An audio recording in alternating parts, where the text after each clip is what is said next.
जय माता दी मित्रों, हमारे YouTube चैनल में आपका हार्दिक स्वागत है।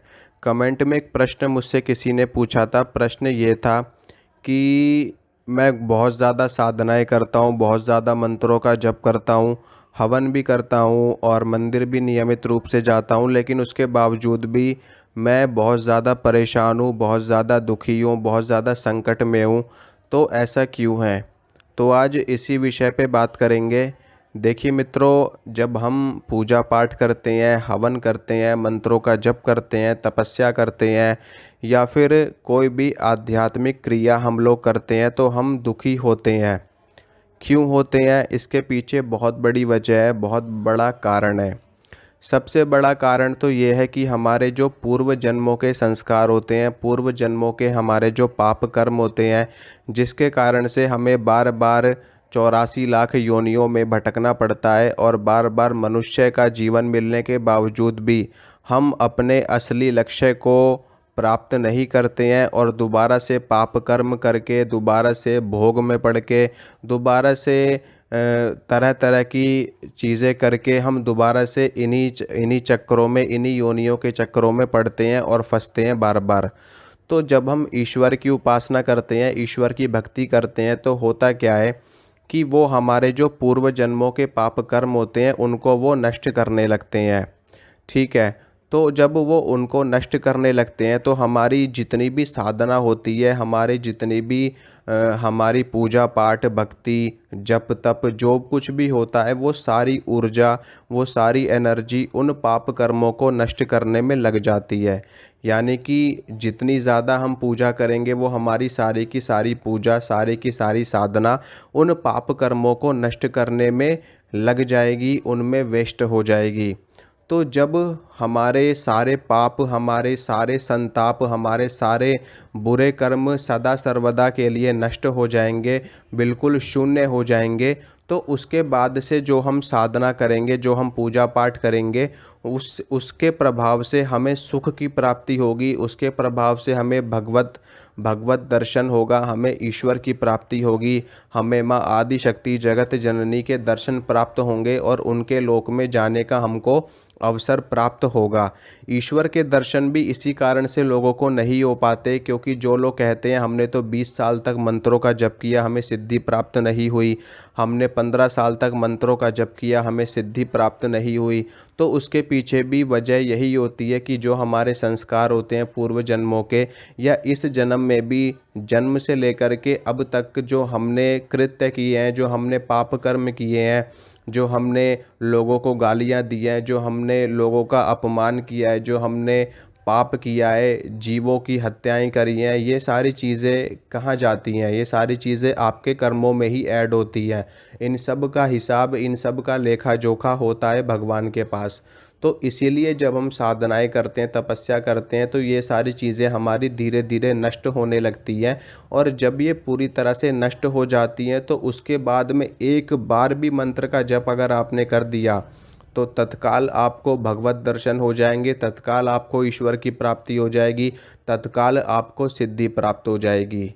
तो आपको बिल्कुल भी घबराना नहीं है, बिल्कुल भी चिंता नहीं करनी है, बस आप लोग ईश्वर की भक्ति में लगे रहो।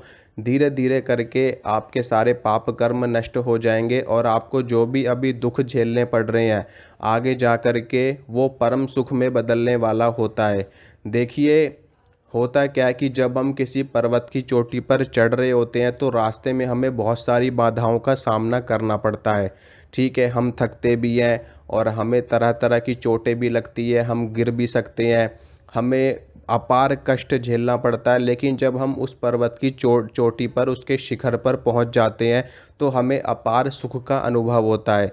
इसी प्रकार से जब हम भूमि में से जल निकालते हैं तो हमें कष्ट का सामना करना पड़ता है, हमें बार बार धरती को खोदना पड़ता है, बार बार मिट्टी को खोदना पड़ता है। खोदते खोदते जब हम उसको लगातार खोदते रहते हैं, कितनी मेहनत करते हैं, कितना ज़्यादा परिश्रम करते हैं, कितना ज़्यादा श्रम करते हैं, उसके बाद में जब हमें पानी मिलता है, हमें जल उपलब्ध होता है, तो उससे हमें कितना ज़्यादा सुख की प्राप्ति होती है। ठीक है, आपने पूरे दिन कुछ भी ना खाया हो, ठीक है, पूरे दिन आप बिल्कुल भूखे रहे हो, लेकिन जब उसके बाद में आपको भोजन की प्राप्ति होगी और वो भोजन एकदम अगर बिल्कुल स्वादहीन भी होगा ना, और जैसे ही वो आपके पेट के अंदर जाएगा आपको अपार सुख की प्राप्ति होगी।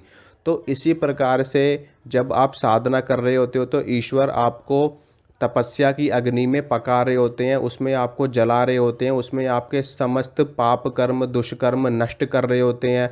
आपकी सभी सभी संताप, आपकी ईर्ष्या लोभ मोह मद मात्सर्य, इन सारी चीज़ों को नष्ट कर रहे होते हैं। आपके अहंकार को, आपकी आपकी बुरी सोच को, बुरी प्रवृत्ति को, आपके मोह को, माया को, इन सब को वो नष्ट कर रहे होते हैं। यानी कि वो आपको इतना ज़्यादा तपा देते हैं कि उसके बाद में आपको महान सुख की प्राप्ति होगी, आपको भगवत दर्शन होगा, आपको ईश्वर की प्राप्ति होगी, और उसके बाद में कभी भी आपको जीवन में दुख का चेहरा देखने को नहीं मिलेगा, यानी कि कभी भी दुख आपके जीवन में नहीं आएगा। तो इसलिए आप अपनी साधना पे लगे रहिए, अपनी भक्ति पे लगे रहिए। धीरे धीरे करके आपके समस्त पाप कर्म नष्ट हो जाएंगे और आपको सिद्धि भी प्राप्त हो जाएगी, आपको ईश्वर की कृपा भी प्राप्त होगी, और आपके जीवन में जितने भी दुख आपको देखने को मिल रहे हैं वो सारे दुख नष्ट हो जाएंगे अपने आप ही। तो ऐसा कभी नहीं सोचना चाहिए, क्योंकि हमने इतने पाप कर्म किए हैं, और जब हम साधनाएं करते हैं, पूजा करते हैं, तो उसके प्रभाव से जो हमें दंड मिलना चाहिए, जो हमें सज़ा मिलनी चाहिए, वो सिर्फ़ एक छोटी सी सज़ा में बदल जाती है।